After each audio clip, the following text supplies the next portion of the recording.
Hello there, right here. We have a brand new pre-release. We actually got two of them. We got pre-release 3 as well as 4. This fixed a lot of bizarre bugs like infinitely flying horses. So leave a like and make sure you are still subscribed, and let's get into it. He also fixed a quite old bug to do with people getting some unusual textures being applied to different blocks and also on the different GUIs, despite them not having anything added to the game. This was in the game since 1.14. It could even cause people to have like the horse texture as their chest, or the end dimension background as their inventory. And this looks like the dolphin's texture. This person got the Ravager texture inside of the brewing stand. It seems like this bug was also maybe the cause of people getting those like invisible horses, which appears to be like the llama skin applied to the horse maybe. There's a rabbit skin on a polar bear. This one's crazy like the Ender Dragon's part of their crafting table. This looks like the moon or the sun, but it's actually a mob texture.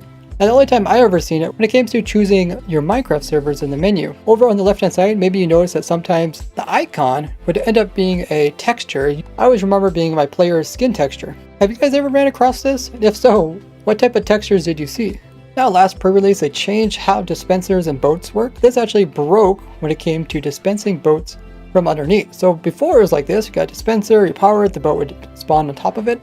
But with the last change, it was making the boats just spawn inside the water and not at the surface even though it's very close. And this would just cause the boat to sink because it's deep in the water. So with it fixed now, they will be at the top.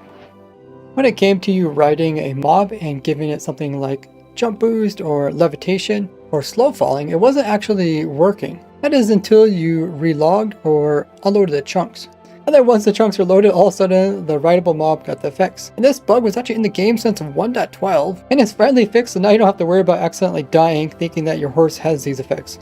Another related problem is that even though this horse has slow falling, when you'd actually hit the ground with it, it would actually take a lot of damage despite slow falling supposed to make them take no damage. That was resolved along with this crazy bug where if your horse got hit by levitation and you died at the same time, your horse would actually get an infinite effect of levitation. Now this just seems really cool. So it's pretty much like having flying mode. Now this last bug is actually in the full release of 1.19.4, so you can take advantage of it before updating. Speaking of riding a mob, so if this player would be placed onto this chicken here, you can see it doesn't look very good. This was a bug related to teleporting mobs that are being ridden. And they resolved a similar problem to do with display entities and them being teleported while something was riding them. Speaking of displays, if you would happen to summon one in, that would have a pressure plate there. And when you would step on the pressure plate could push downwards, but it would never spring back up because that supposedly invisible display is actually holding it down. Now this is not intended as these displays are not supposed to interfere with your world. So they fixed this for displays, markers, and interactions. They also fixed this problem where if you get hit by multiple mobs, now the death message will come up correctly instead of before saying that you would happen to die from like this husk, despite the husk hitting you first and the zombie hitting you last. Last time they fixed some messed up textures when it came to crafting the beds with color, but it turns out now you can't even right click to select what type of color bed you want. So they had to reintroduce that back into the game. Despite this iron golem not touching this wool block here, we can actually see the game was producing these white wool particles, which is a more minor bug that they fixed, along with 2 capitalization and misspell changes. And shortly after coming out with the pre-release 3, they came out with pre-release 4, which fixed crashing which was occurring in the multiplayer screen, which probably also makes it one of the fastest pre-releases, coming just an hour after the previous. On May 17th, we also reached the 14th anniversary of Minecraft.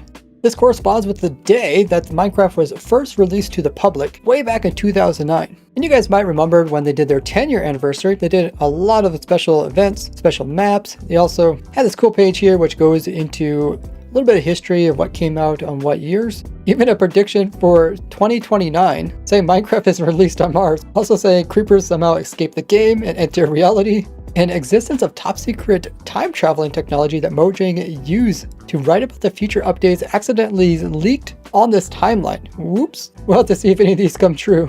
And also on the 10-year anniversary, it gave out stuff like being able to play the classic version on browser, 10% off Marketplace, 25% off Minecraft Shop, and 50% off the Minecraft game. But Minecraft had no such announcement on May 17th. Here you can see May 16th, and the next post being on May 18th. They just completely didn't post anything on May 17th here on their Twitter, where it seems like they're more focused on the Minecraft Legends. think it would have been nice if they at least put out some kind of announcement, because anniversaries only come around once a year, because it is a long ways away from their 20-year anniversary. But maybe they'll do one for their like 15-year. What do you guys think?